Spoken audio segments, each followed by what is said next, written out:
Bismillahirrahmanirrahim. Assalamualaikum warahmatullahi wabarakatuh. Alhamdulillahilladzi hadana li hadza wa ma kunna linahtadiya laula an hadana Allah. Asyhadu an la ilaha illallah wahdahu la syarika lah wa asyhadu anna Muhammadan abduhu wa rasuluh. Allahumma shalli wa sallim ala nabiyyina Muhammadin wa ala alihi wa sahbihi ajma'in. Allahumma la ilma lana illa ma 'allamtana innaka antal alimul hakim. Rabbi shrah li sadri wa yassir li amri wahlul 'uqdatam min lisani yafqahu qawli. Allahumma 'allimna ma yanfa'una wanfa'na bima 'allamtana wa zidna 'ilma. Allahumma aslih lana sya'nana kullahu wa la takilna ila anfusina tarfata 'ain. Allahumma amin. Jamaah kaum muslimin rahimakumullah. Alhamdulillah, puji dan syukur kita haturkan kepada Allah Subhanahu wa taala yang senantiasa mencurahkan kepada kita berbagai macam kenikmatan yang tak terhingga. Semoga kita semuanya dimudahkan untuk mensyukuri semua nikmat tersebut dengan cara menggunakannya pada hal-hal yang Allah ridhoi. Salat dan salam semoga senantiasa tercurahkan kepada Rasulullah Muhammad SAW, sosok manusia termulia yang menjadi uswah hasanah, panutan hidup kita semuanya. Semoga kita semua dimudahkan oleh Allah untuk senantiasa mengikuti tuntunannya hingga akhir hayat kita. Amin ya rabbal alamin. Jamaah rahimakumullah, Imam Ibnu Jauzi rahimahullah ta'ala pernah mengatakan dalam sebuah kitabnya, i'lam anna awwal talbis iblis 'ala nasi sadduhum 'anil ilm. Ketahuilah bahwa langkah awal yang ditempuh oleh iblis untuk mengelabui manusia adalah menghalangi mereka dari ilmu. Lianna ilma nurun, karena ilmu itu adalah cahaya.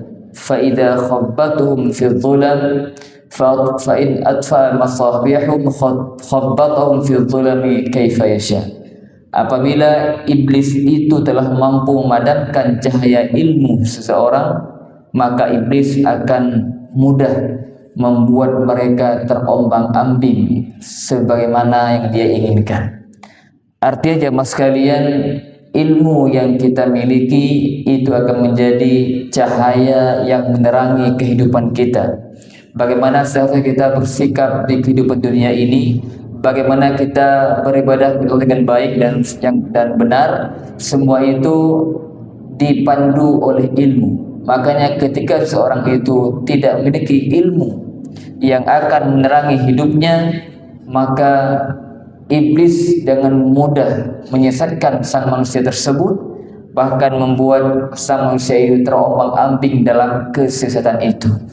Oleh karena itu jamaah sekalian, hendaknya kita selalu semangat untuk menambah ilmu, meningkatkan ilmu kita agar kita semakin hari semakin mudah mengenali mana yang hak, mana yang batil, mana yang Allah perintahkan, mana yang Allah larang, karena ilmu merupakan cahaya bagi kehidupan manusia. Semoga Allah Ta'ala senantiasa memudahkan kita untuk meniti jalan menuntut ilmu. Amin ya rabbal alamin.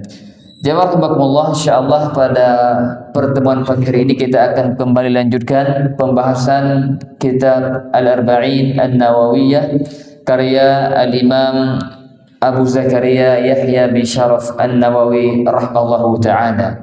Dan alhamdulillah kita sudah sampai pada hadis yang ke-27. Qala musannif rahimahullahu ta'ala, al-haditsu as-sabi'u wal 'ishrun. عن النواس بن سمعان رضي الله عنه عن النبي صلى الله عليه وسلم قال البر حسن الخلق والإثم ما حاك في نفسك وكرهت أن يطلع عليه الناس. رواه مسلم. وعن وابصة بن معبد رضي الله عنه قال أتيت رسول الله صلى الله عليه وسلم فقال جئت تسأل عن البر؟ قلت نعم. قال استفت قلبك، البر ما اطمأنت إليه النفس واطمأن إليه القلب، والإثم ما حاك في النفس وتردد في الصدر، وإن أفتك الناس أفتوك. حديث حسن rawainahu fi musnadai al-imamain Ahmad bin Hanbal wa Darimi bi isnadin hasan. Dari Nawas bin Sam'an radhiyallahu anhu, semoga Allah meridainya, dari Nabi sallallahu alaihi wasallam beliau bersabda, al-birru husnul khuluq. Kebajikan itu adalah akhlak yang mulia. Al-birru jemaah sekalian dalam makna bahasa kita adalah sering diterjemahkan dengan kebajikan. Tapi kebajikan yang dimaksud dalam hadis ini atau dalam istilah al-bir itu kebajikan yang sangat luas. Disebutkan bahwa al-birru memiliki makna yang umum dan juga makna yang khusus. Makna yang bersifat umum adalah ismun di jami'i ta'atil al-batinati wa zahirah. Al-bir adalah sebuah ungkapan yang mencakup segala bentuk ketaatan, baik ketaatan itu yang zahir, yang tampak, maupun yang batin, yang tidak tampak. Baik itu berkaitan dengan perbuatan anggota badan, perkataan lisan, atau yang berkaitan dengan amal hati. Semua itu mencakup dalam kalimat al-bir. Sebagaimana Allah firmankan di surah Al-Baqarah ayat 177, laisal birra an tuwallu wujuhakum qibal masyriqi wal maghrib. Bukanlah kebajikan itu kalian memalingkan wajah kalian menghadap timur dan barat. Walakinnal birra man amana billahi wal yaumil akhir. Akan tetapi kebaikan itu adalah, ini Allah sedang menggambarkan cakupan makna dari al-bir, kebajikan. Man amana billahi wal yaumil akhir. Saya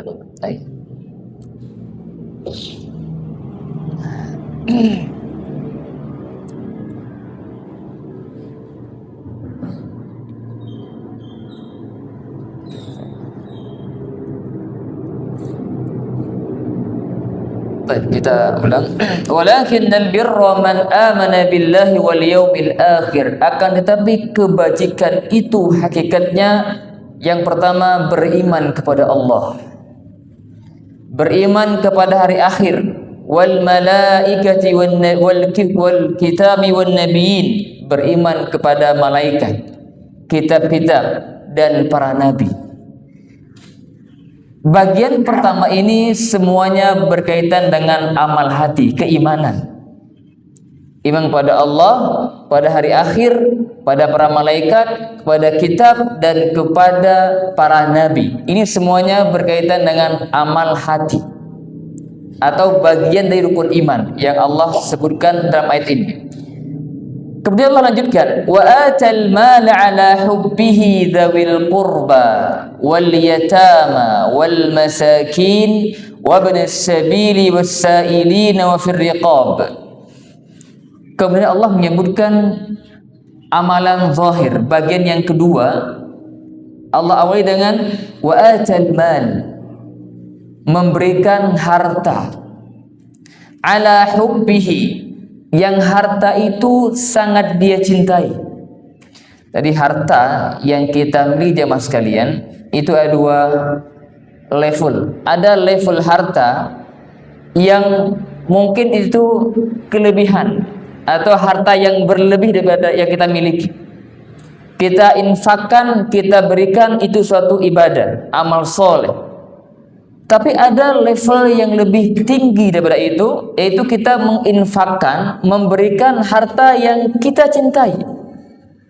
Misalnya kita punya sesuatu barang atau mungkin harta yang kita butuhkan, tapi kita di waktu yang sama kita lebih mendahulukan orang lain.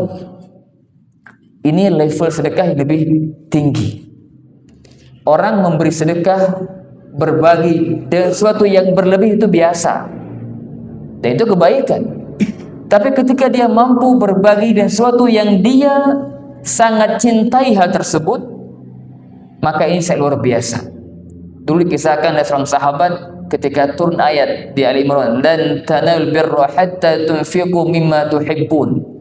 Kalian itu tidak mampu mencapai tingkat kebajikan yang tertinggi sampai kalian menginfakkan apa yang kalian cintai.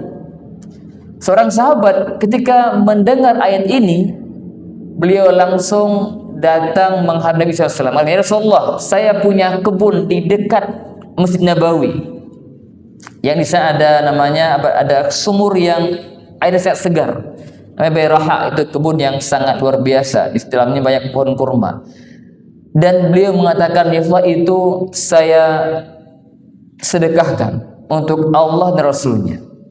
Untuk apa? Untuk mendapatkan nilai plus dari kebajikan itu. Ini level para sahabat. Nah, di sini Allah mengatakan, "Wa atal mala ala hubbihi dzawil qurba." Seseorang yang memberikan harta yang dia cintai kepada dzawil qurba, kerabatnya. Wal yatama, anak-anak yatim. Wal masakin, orang-orang miskin. Wabnas sabil, orang safar yang kehabisan bekal. Wasailina, dan orang-orang yang meminta-minta. Wafir riqab, dan dia pun berinfak untuk membebaskan hamba sahaya. Ini bagian dari albir. Allah lanjutkan, "Wa aqamas salata wa ataz zakata wal mufuna bi ahdihim idza ahadu." Dan mendirikan salat, menunaikan zakat, dan menepati janji sesuai dengan apa yang telah mereka lakukan. Wasabirina fil ba'sa'i wad-dharra, dan mereka yang sabar ketika ditimpa kesulitan dan sesuatu yang menyulitkan. Wahinal ba's, dan ketika terjadi peperangan. Ulaika alladzina sadaqu wa ulaika humul muttaqun. Mereka lah orang-orang yang jujur dan mereka termasuk orang-orang yang bertakwa. Dari ayat ini jemaah sekalian, Allah menggambarkan kepada kita bahwa albirru hakikatnya itu mencakup semua bentuk kebajikan, baik itu yang berkaitan dengan keimanan atau keislaman atau ihsan, ya, berbuat baik kepada hamba Allah Subhanahu wa taala. Nah, di hadis ini Allah Nabi mengatakan albirru husnul khuluq. Kebajikan itu adalah akhlak yang mulia. Kenapa Rasulullah SAW membatasi seakan-akan kebajikan itu ya akhlak mulia? Padahal kita baru saja mengatakan bahwa albirru itu memiliki makna yang luas, mencakup segala kebajikan, baik yang berkaitan dengan hati maupun anggota badan. Tapi di hadis ini Nabi sebutkan kebajikan itu adalah akhlak mulia. Kata para ulama, Nabi menyebutkan atau mendefinisikan albirru dengan husnul khuluq tidak bermakna bahwa kebajikan itu hanya akhlak mulia, tapi untuk menunjukkan bahwa akhlak mulia ini diantara bagian kebaikan atau kebajikan yang sangat agung. Ini sama halnya seperti hadis yang berbunyi al-hajju arafah. Haji itu wukuf di Arafah. Jamaah saya pernah haji enggak? Apakah rukun haji itu hanya wukuf di Arafah? Tidak. Ada yang lain lagi. Cuma bagian terpenting, terinti di aman haji itu adalah wukuf di Arafah. Seperti hadisnya ad-du'a'u huwal ibadah. Doa itu adalah ibadah. Apakah ibadah itu hanya doa? Tidak. Banyak juga bentuk ibadah lain. Cuma doa itu bagian ibadah yang memiliki kedudukan yang sangat tinggi. Karena dalam doa itu seorang hamba itu mengakui kelemahan dirinya dan meyakini akan agungnya Allah Sang Pencipta, sehingga dia menunjukkan bahwa dia orang yang sangat butuh. Dan itulah hakikat ibadah, ketundukan, merendahnya seorang hamba di hadapan Allah Subhanahu wa taala. Pun demi hadisnya ad-dinun nasiha, agama itu nasihat. Apakah hanya nasihat? Itu bagian dari agama. Sehingga hadis ini pun demikian. Ketika Nabi mengatakan al-birru husnul khuluq, kebajikan itu adalah akhlak yang mulia, Nabi ingin menyampaikan kepada kita bahwa akhlak mulia itu bagian yang sangat penting dari kebajikan yang hendaknya dimiliki seorang hamba. Lebih lanjut, Ibnu Utsaimin mengatakan dalam syarah kitab Arba'in Nawawiyah, beliau mengatakan husnul khuluq itu ada dua macam. Akhlak mulia itu ada dua sisi. Husnul khuluq ma'allah. Husnul khuluq ma'allah, akhlak yang mulia kepada Allah Subhanahu wa taala. Bagaimana kita berakhlak kepada Allah Subhanahu wa taala? Syekh Utsaimin menyebutkan ada dua sikap, yang dua sikap ini menunjukkan bahwa sang hamba ini berakhlak baik kepada Allah Subhanahu wa taala. Yang pertama, menyikapi syariat Allah, perintah Allah, larangan Allah dengan hati yang lapang dan menerimanya dengan sepenuh hati, tidak merasa berat, apalagi protes. Orang yang ketika mendengar Allah berfirman memerintahkan tentang satu perkara dan atau melarang satu hal, dia mengatakan sami'na wa ata'na, kami dengar, kami taat, itu seorang mukmin yang berakhlak mulia kepada Allah Subhanahu wa taala.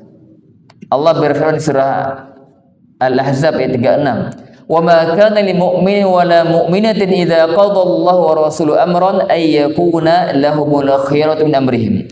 Tidak pantas bagi seorang mukmin laki-laki mau perempuan apabila Allah telah menetapkan, apabila Allah dan Rasulnya telah menetapkan seurusan, akan ada baginya pilihan yang tidak pantas. Jadi seorang mukmin yang berakhlak pada Allah, dia menerima syariat Allah secara sepenuh hati, lapang dada. Tidak mengatakan kayaknya ini syariat A sudah nggak cocok dengan zaman sekarang. Ini Quran sepertinya berlaku di zaman dahulu saya, sekarang udah zaman sudah berubah, tampaknya nggak cocok lagi, nggak relevan. Ini ucapan-ucapan manusia yang tidak berakhlak pada Allah Subhanahu wa taala. Mungkin sering dengar orang liberal ya, yang mereka mengotak-ngatik ayat, menyatakan, mengeluarkan pernyataan yang sangat mengerikan kalau kita dengar. Tapi bagi mereka itu hal yang biasa. Ya, ini saya berbahaya, maka hati-hati jangan sampai termakan syubhat mereka. Jadi yang pertama, bentuk akhlak kita kepada Allah adalah menyikapi syariat Allah dengan lapang dada dan menerimanya dengan sepenuh hati. Yang kedua, menyikapi takdir Allah Subhanahu wa taala yang tidak disukai dengan sabar dan berbaik sangka kepada Allah Subhanahu wa taala. Kita jemaah sekalian, hidupnya ini tidak selalu mendapatkan apa yang kita inginkan. Terkadang kita ditimpa sesuatu yang membuat kita sedih, membuat kita gelisah, sulit dan semisalnya. Dan itu semua kita yakini takdir Allah Subhanahu wa taala, dan balik itu pasti mengandung hikmah yang mungkin kita tidak mengetahui secara detail. Tapi ingat bahwa Allah Al-Hakim yang menetapkan suatu penuh hikmah. Maka sikap kita ketika kita menghadapi hal semacam itu adalah bersabar dan berbaik sangka kepada Allah Subhanahu wa taala, bukan protes. Ya, protes terhadap takdir Allah itu tanda bahwa sang hamba tersebut tidak berakhlak baik kepada Allah Subhanahu wa taala. Makanya seorang mukmin hendaknya menyikapi takdir yang buruk itu dengan sabar dan berbaik sangka kepada Allah Subhanahu wa taala. Kemudian yang kedua, kata Syekh Utsaimin, husnul khuluq ma'a ibadillah, berakhlak mulia kepada sesama hamba Allah Subhanahu wa taala. Dan ini ringkasnya kata beliau adalah badlun nada. Bentuknya badlun nada, membantu orang atau berbagi atau bahasanya ringan tangan. Apa yang kita mampu untuk berbagi, maka berbagilah. Itu bagian dari akhlak mulia dalam berinteraksi sama manusia. Yang kedua, kaful adza. Kaful adza itu tidak mengganggu orang. Ini akhlak mulia, tidak mengganggu orang lain. Yang ketiga, was-sabru 'alal adza. Bersabar atas gangguan yang kita terima. Ya, dengan kita ada orang yang kita terganggu, terusik, maka sabar. Itu bagian dari bentuk akhlak yang mulia. Yang terakhir, talaqatul wajh. Wajah yang berseri atau mungkin murah senyum. Ini bagian dari akhlak yang inti yang hendaknya dimiliki oleh seorang hamba. Jadi albirru husnul khuluq, kebajikan itu adalah akhlak yang mulia. Artinya bahwa akhlak mulia itu memiliki kedudukan yang tinggi dalam Islam. Dan akhlak mulia itu mencakup akhlak seorang hamba kepada Allah Sang Pencipta dan juga kepada sesama hamba Allah. Bahkan Nabi SAW sebuah hadis, akmalul mu'minina imanan ahasinuhum akhlaqa. Orang beriman yang paling sempurna imannya, yang paling baik akhlaknya. Akhlak jadi barometernya. Dia bersabda, aktsaru ma yudkhilun nasal jannah taqwallahu wa husnul khuluq. Hal yang paling banyak memasukkan seorang hamba ke surga adalah takwa dan akhlak yang mulia. Sehingga akhlak mulia ini amalan atau ibadah yang memiliki kedudukan yang tinggi, bahkan paling berat dalam timbangan. Dia mengatakan, ma min syai'in athqalu fil mizan min husnil khuluq. Oh, kama qala sallallahu alaihi wasallam, tidak ada sesuatu yang lebih berat di timbangan daripada akhlak yang mulia. Ini bagian pertama dari hadis ini. Wal itsm ma haka fi nafsika wa karihta an yattali alaihi nas. Adapun dosa, tadi kebajikan, sekarang yang mengatakan wal itsmu, dan dosa apa yang membuat dirimu ragu, tidak tenang, galau. Kalau sesuatu yang dikerjakan seorang mukmin itu membuat hati yang enggak tenang, ya, ragu-ragu akan perbuatan tersebut, akan tindakan tersebut, maka itu salah satu ciri ini bisa jadi dosa.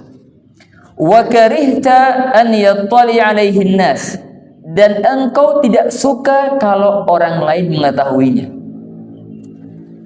Kalau satu yang baik, seorang itu akan melakukan dengan hati yang tenang, gak ada kiri kanan itu deh. Karena itu kebaikan, orang menganggap itu baik. Tapi ketika itu keburukan, dosa, sang pelaku sendiri merasa hatinya ragu, gelisah, gak nyaman melakukan itu, bahkan khawatir kalau orang itu tahu dia gak nyaman. Ini satu ciri dosa.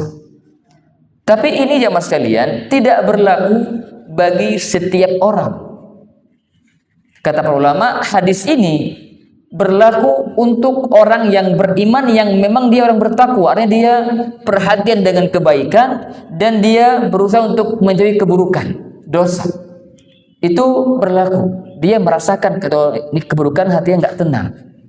Tapi kalau orang yang memang dia pelaku maksiat atau dia sudah bergelimang dalam maksiat, maka bagi dia nggak berlaku demikian. Bagi dia mungkin tenang, merasa nyaman, dia nggak, bahkan dia nggak malu orang melihat keburukan dia melakukan itu. Kenapa? Karena levelnya ada beda ini. Jadi hadis ini diterapkan bagi orang yang secara iman itu stabil, bagus. Adapun orang-orang yang imannya rendah sekali, bahkan dia pelaku maksiat, bahkan bergelimang dalam maksiat, maka hal ini akan berbeda. Ya, kita mungkin bisa melihat orang-orang yang pelaku maksiat, dia bahkan diekspos, diupload maksiatnya, nggak malu dia dengan orang lain, merasa itu bagian hal yang baik menurut dia. Itu ketika imannya sudah tidak kuat atau imannya sangat lemah. Jadi sesuatu yang dosa itu bisa diketahui oleh seorang itu dari hatinya yang tidak tenang, hatinya yang ragu, dan juga tidak mau orang lain mengetahuinya. Ya. Dan ini berlaku pada dosa-dosa yang memang secara nas sudah jelas. Kita udah bahas di hadis sebelumnya, hadis Nu'man bin Bashir, innal halala bayyinun wa innal harama bayyinun. Sesungguhnya yang halal itu jelas, yang haram sudah jelas. Dalam hal ini, yang halal jelas, yang haram jelas, ini enggak berlaku. Ada mungkin sesuatu yang sudah jelas-jelas halal, tapi hatinya berat, enggak tenang, enggak nyaman. Itu butuh dilawan. Itu syaitan, bisikan syaitan. Ya, ada yang haram sudah jelas, maka enggak perlu. Gimana hati kamu ketika melakukan itu? Enggak, itu enggak ada hubungan. Yang berkaitan dengan hati menjadi salah satu barometernya adalah sesuatu yang belum jelas. Ini dosa apa bukan sih? Nah, orang beriman yang imannya baik bisa coba cek hatinya. Kalau kamu melakukan ini, hati gimana? Kayaknya hati saya ragu. Itu berarti salah ciri, tinggalkan. Maka itu mengatakan famanittaqa syubhat. Anjurannya tinggalkan yang syubhat itu. Dan yang tadi itu yang kita membuat hati ragu, itu bagian dari syubhat, maka tinggalkan. Itu yang terbaik. Jadi dosa itu bisa diketahui dengan salah satu cirinya adalah membuat hati kita tidak nyaman atau tidak tenang atau ragu, dan kita malu jika orang lain mengetahuinya. Ini hadis yang pertama, ya. Hadis yang kedua, di sini di hadis yang ke-27 ini Imam Nawawi menyebutkan dua hadis. Karena dua hadis ini saling berkaitan. Jadi kalau dikatakan kitab Arba'in Nawawiyah itu secara umum jumlah hadisnya berapa? 42 hadis. Tapi kalau kita perhatikan secara rinci bisa 43. Kenapa? Karena di hadis 57 Imam Nawawi menyebutkan dua hadis. Jadi total semuanya secara umum 42 secara nomornya, tapi secara rinci ada 43. Karena di hadis yang ke-27 Imam Nawawi menyebutkan dua hadis. Hadis yang kedua, wa an Wabisah bin Ma'bad radhiyallahu anhu qala. Dari Wabisah bin Ma'bad radhiyallahu anhu, beliau berkata, ataitu Rasulullah SAW, aku pernah datang menemui Nabi SAW, maka Nabi bersabda, jita tas'alul bir, apakah kau datang untuk bertanya tentang kebajikan? Qultu nam, saya menjawab iya. Qala istafti qalbak. Dia menjawab, mintalah fatwa kepada hatimu. Mintalah fatwa kepada hatimu. Al-birru matma'annat ilaihi nafsu watma'anna ilaihi al-qalbu. Kebajikan itu adalah sesuatu yang membuat jiwamu tentram dan hatimu tenang. Ini menyebutkan, ya, ini mirip dengan di atas tadi itu. Al-birru, saat kebajikan itu sesuatu yang membuat jiwamu tentram, hatimu tenang. Kenapa? Karena segala bentuk kebaikan itu sesuai dengan fitrah. Jadi secara fitrah manusia itu merasa tentram, nyaman, tenang ketika melakukan suatu kebajikan. Sehingga ini cirinya, atau bisa dikatakan dengan bahasa lain, pengaruh dari kebajikan itu membuat hati tenang, hati nyaman, tidak gelisah. Itu namanya kebajikan. Wal ithmu ma haka fin nafsi wa taraddada fi sadr. Adapun dosa itu apa yang membuat dirimu ragu atau membuat dadamu galau. Wa in aftakan nasu aftau, walau manusia memfatwakan bahwa itu bukanlah dosa. Ya, jadi terkadang ada sebuah dosa yang menurut kata orang itu enggak dosa, tapi hati kita tetap enggak tenang, ragu. Maka jangan sampai termakan fatwa-fatwa yang memang itu fatwa nggak berdasar. Ya, terkadang ada fatwa-fatwa yang disampaikan itu tidak kuat atau tidak berdasarkan dalil yang kuat, sehingga walaupun sudah ada fatwa, diri kita itu, ya, hati kita masih belum tenang dengan fatwa itu. Maka dalam kondisi ini kata para ulama, tinggalkan fatwanya, lakukan apa yang membuat hatimu tenang. Ada satu hal kita ragu dosa bukan? Ada fatwa, oh itu bukan dosa. Tapi walaupun itu bukan dosa, kita merasa ini hati nggak tenang.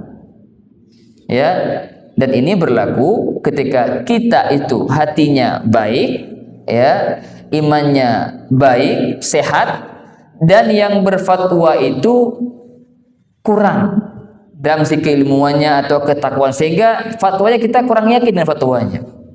Ya, tapi kalau yang berfatwa memang ahlinya, fatwanya dibangun dari dalil yang kuat, dasar yang kuat, maka nggak apa-apa kita mengambil fatwa ulama tersebut. Ya, jadi sini kita bisa kembali ke hati kita yang baik itu. Jika memang yang berfatwa bukan orang yang ahli, tapi kalau sesuai para ulama, bagi ulama bersepakat, tapi kita masih ragu, maka itu beda.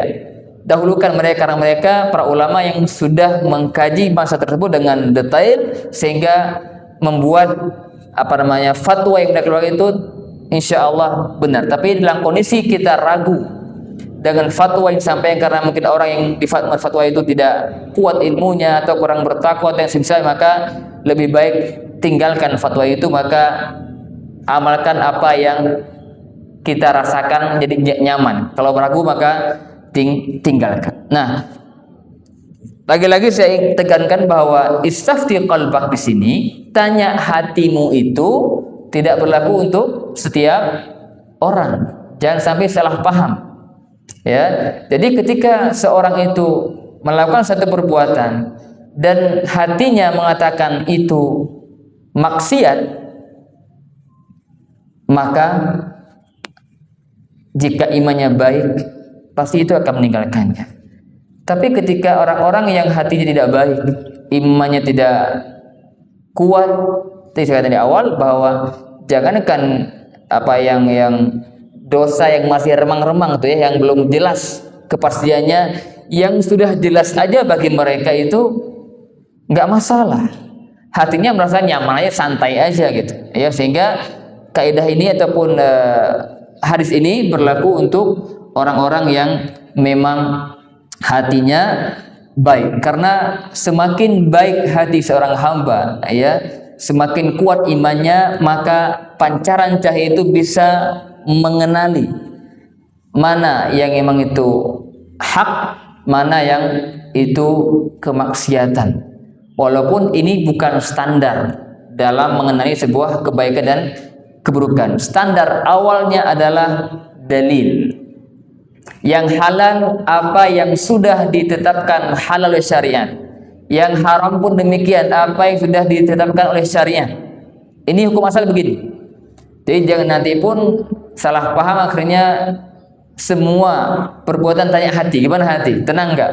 Enggak begitu. Kalau sudah ada dalil jelas, walaupun hati belum tenang, tinggalkan hati itu. Amalkan dalilnya. Karena kan syariat itu tidak semua terkadang hati kita menjadi nyaman tenang, enggak. Terkadang butuh perjuangan untuk menolak bisikan syaitan.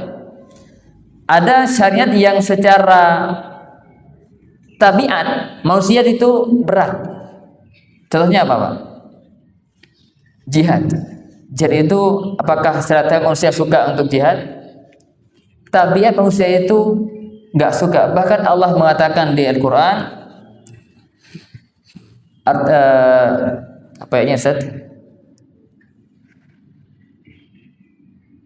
Allah mewajibkan qital kepada kalian, wa huwa kurhul lakum. Kutiba alaikumul qitalu wa huwa kurhul lakum. Ya. Nah, kepada kalian diwajibkan kepada kalian jihad, dan itu kalian nggak suka. Nah, kata para ulama, ini para sahabat ya. Allah sampaikan ini kepada sahabat. Sahabat itu Allah katakan jihad itu berat bagi mereka. Kata para ulama maksudnya berat secara tabiat manusia itu memang nggak suka. Siapa yang suka kemudian jihad, bawa harta, bawa nyawa, nggak tahu balik apa enggak? Itu kan secara manusia nggak suka.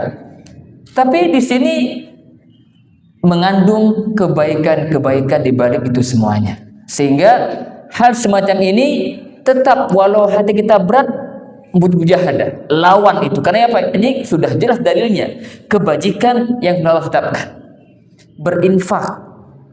Apalagi bagi kita yang mungkin hartanya pas-pasan itu berat. Memang tabiat kita cinta harta. Siapa yang enggak cinta harta? Ada di sini. Sangat cung yang enggak cinta harta. Secara tabiat manusia itu cinta harta. Ya, bahkan Allah buat manusia itu cinta kepada harta. Yang Nabi itu kadang susah untuk mengeluarkan. Kenapa? Karena cinta. Nah, ini harus kita lawan. Cinta harta boleh, tapi cinta harta yang membuat seorang itu tidak mau berinfak, ini yang tercela. Zuyyina lin-nasi hubbus syahawati minan nisa'i wal banina wal qanatil muqantarati minadh dhahabi wal fiddah. Allah menjadikan kecintaan kepada wanita, harta, kendaraan, emas, perak itu terhiasi dari manusia. Allah hiasi dalam jiwa manusia itu akan suka hal tersebut. Makanya ketika sesuatu yang kita sukai terkadang agak berat di hati untuk melakukan perintah Allah. Allah perintahkan untuk berzakat, mengeluarkan harta yang kita cintai. Lakukan itu walaupun hati terkadang agak berlawan itu. Kenapa? Ini sudah jelas-jelas perintah.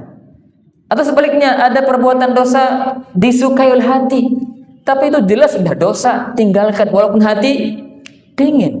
Dan begitu maksud itu sangat disukai oleh manusia sesuai dengan hawa nafsu, tapi itu harus kita lawan. Jadi saya lihat bahwa untuk menentukan kebaikan dan keburukan, kebaikan dan dosa, langkah awal adalah berdasarkan nas, dalil dari Al-Quran dan As-Sunnah. Apa yang telah ditetapkan Quran itu ini halal, halal.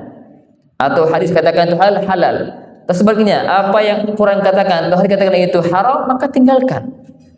Hati yang ketika melakukan hal yang halal itu yang diperintahkan agak berat lawan. Adzan subuh, Masya Allah ya, jam 4.45. Malamnya hujan, Masya Allah. Suasana itu dingin mencekam, Masya Allah ya. Dingin sekali, selimut itu agak berat itu. Itu harus dilawan. Udah gimana ini? Ya lawan, itu udah kewajiban, harus dilawan. Ya, karena memang begitulah. Dalam melakukan kewajiban perlu kesabaran dan perjuangan. Sama juga dalam meninggal maksiat pun harus berjuang juga. Berjuang untuk menahan nafsu. Lawan nafsu, jangan sampai terjebak dari hal yang haram. Ini cara pertama untuk mengenali hal yang baik dan yang buruk, yang diperintahkan atau yang dilarang, dosa atau kebajikan. Yang kedua, kalau kita tidak mengetahui itu secara langsung, maka tanya kepada para ulama, para ustadz, para ahli ilmu yang mengerti tentang syariat. Ya, jangan sampai kita melakukan sesuatu itu ngasal aja, ya, nggak mau tuh ini boleh apa enggak sih? Jangan sampai kita sudah nyemplung ternyata haram. Ya, nanti gimana itu? Waduh, ini udah gaji besar ternyata ini perbuatan haram ya. Bingung lagi nantinya. Maka sebelum kita melakukan sesuatu, pastikan dulu hukumnya. Apakah transaksi yang saya akan lakukan ini dibolehkan secara syariat atau tidak? Coba saya pastikan ke ustadz yang mungkin yang pakar di bidangnya, tanyakan, pastikan baru menangkap. Ya, karena banyak kasus terjadi itu pas tahu itu haram, akhirnya jadi bingung sendiri. Maka pentingnya kita itu berhati-hati dalam bersikap, dalam mengambil tindakan, jangan sampai salah karena itu akan berakibat fatal. Maka apapun yang kita kerjakan, pastikan dulu ini boleh apa enggak sih?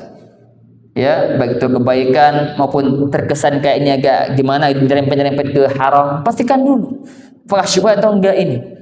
Kalau udah dipastikan aman, bismillah, itu karena Allah. Jangan udah tahu haram, bismillah, jangan, ya. Haram tinggalkan. Bagian yang ketiga, kalau kondisi terkadang kita pada kondisi di mana kita tidak bisa bertanya kepada ulama atau enggak ada yang bisa kita hubungi, tapi ada sesuatu yang bro kita ini ragu, ini syubhat. Maka jika kita orang yang imannya stabil, baik, boleh kembali ke istafti qalbak. Coba tanya hatimu. Gimana kira ini membuat hati tenang atau ragu? Pada kondisi ini, maka jika hati itu ragu, maka sebaiknya tinggalkan. Karena itu minimal itu syubhat. Dan syubhat itu lama-lama bisa aja nyerempet bisa ke haram.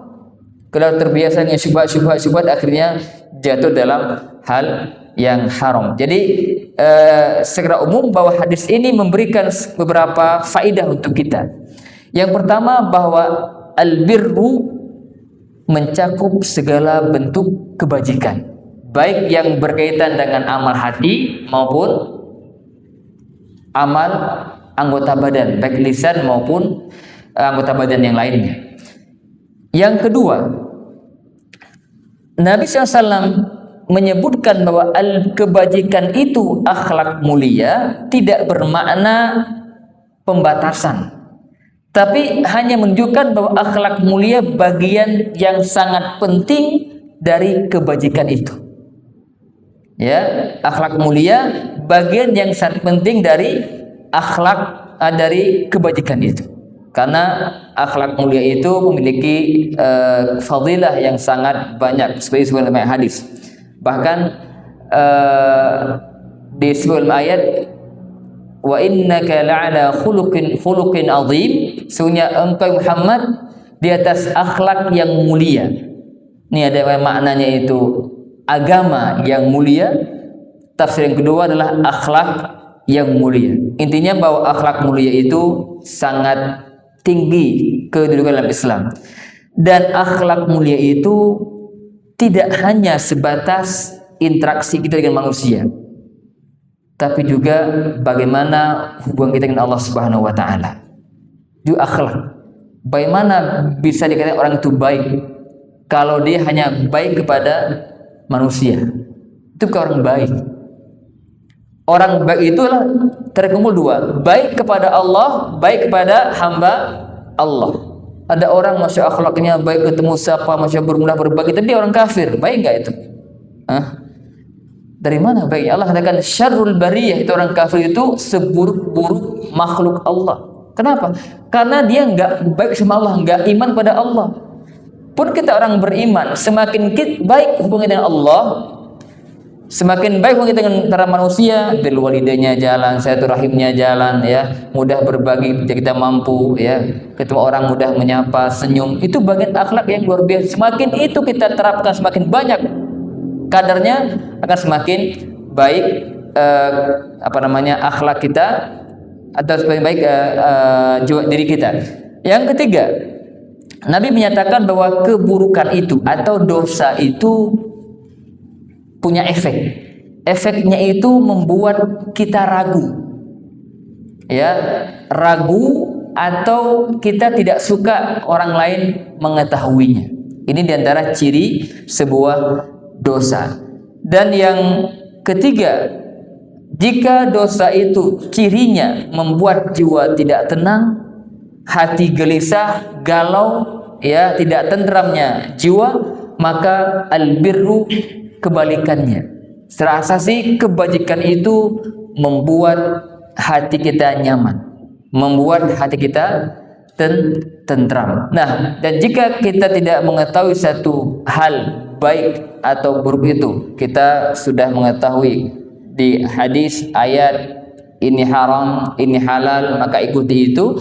Jika pada satu kondisi kita bingung, ya, tidak tahu apakah ini boleh apa enggak, maka bisa kembali kepada hati jika memang kita termasuk orang-orang yang hatinya baik. Ya, semoga Allah Subhanahu wa taala mudahkan kita semuanya untuk berakhlak mulia, berusaha untuk memperbanyak kebajikan dalam hidup kita apapun bentuknya, dan semoga kita pun dimudahkan untuk menjauhi segala bentuk dosa, baik dosa kecil apalagi dosa yang besar. Wallahu alam. Demikian yang disampaikan. Barangkali ada yang ingin ditanyakan, dipersilahkan. Fadhal, apa?